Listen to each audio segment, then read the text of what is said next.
You're watching Newsday TV. Thanks for joining us. I'm Ken Bufa. The MTA board formally voted to shelve its congestion pricing plan today. Here is video from the MTA board meeting. Alfonso Castillo explains what this means now for commuters. It causes a $16.5 billion shortfall in the MTA's capital plan. That is many infrastructure projects that are not going to be able to go forward. Things like the 2nd Avenue subway, other expansion projects. Interestingly, the pain isn't as bad on Long Island. The Long Island Railroad not entirely spared from the cuts. There are a couple of station projects in Queens that aren't going to go forward, none on Long Island. Supporters of the plan rallied today. They wanted the agency to stand up against Governor Kathy Hochul's decision earlier this month to pause the plan. And a man accused of shooting 2 NYPD cops from Long Island pleaded not guilty at his arraignment today. Bernardo Raul Castro Mata was charged for shooting 2 officers earlier this month in Queens. We want to hold people accountable for their actions, especially when it comes to police officers. These police officers were just doing a traffic stop. Now, police say the 19-year-old was driving his motorcycle the wrong way down a one-way street. The Venezuelan migrant then got off the bike and ran away when cops began to chase him. It was then authorities say he pulled out a handgun and fired at police. He faces 40 years to life in prison if convicted on the top charges.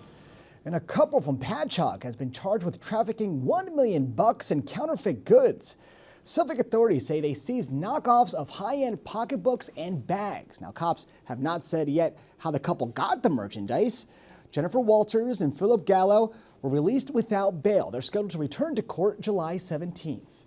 And first in Newsday, the Railroad Car Diner in Mineola won't be chugging along anymore.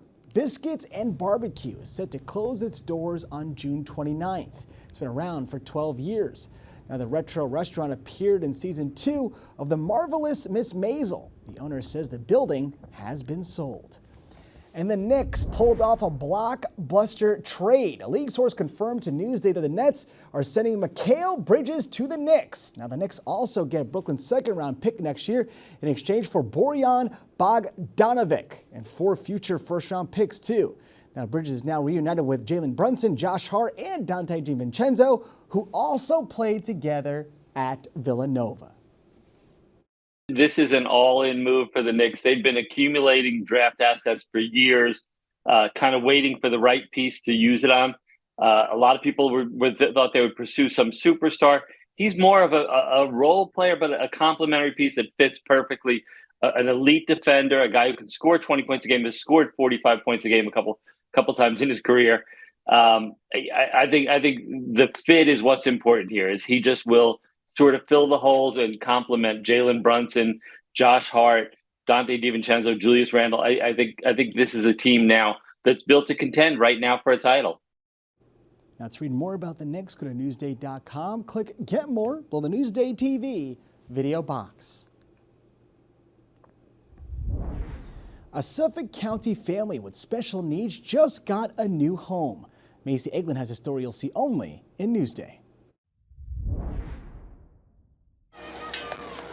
The Bennett family of Center Reach celebrating the groundbreaking of what will be their new home. Really makes a big difference because they've been together since birth. They're very, very attached to each other. Marilyn raised 4 biological children, but had room in her heart for many more. We just wanted a bigger family. So they created it through adoption, over the decades taking in 16 kids with special needs, many of them with Down syndrome. Just one after the other, that's all. Once you have one, I mean, they're a blessing. The Bennett children are now grown adults, and as Marilyn ages herself, this new building will allow those still living at home to stay together and get full-time care from a staff of professionals. So as they age and as their disability becomes greater, they can stay in that home. Work has begun on the foundation of their new home. It will be 5,980 square feet with 12 bedrooms, one for every child. And it's all thanks to the Village of Patchogue, independent group home living, and a large donation from the Knapp Sweezy Foundation. We've always been a very inclusive community, and part of that is taking care of those that need to be taken care of. They hope construction will be complete by next year. Reporting for Newsday TV, I'm Macy Eglund. Lots of love there. Now, to read more exclusive stories like this, go to Newsday.com. Click Get More, below the Newsday TV video box.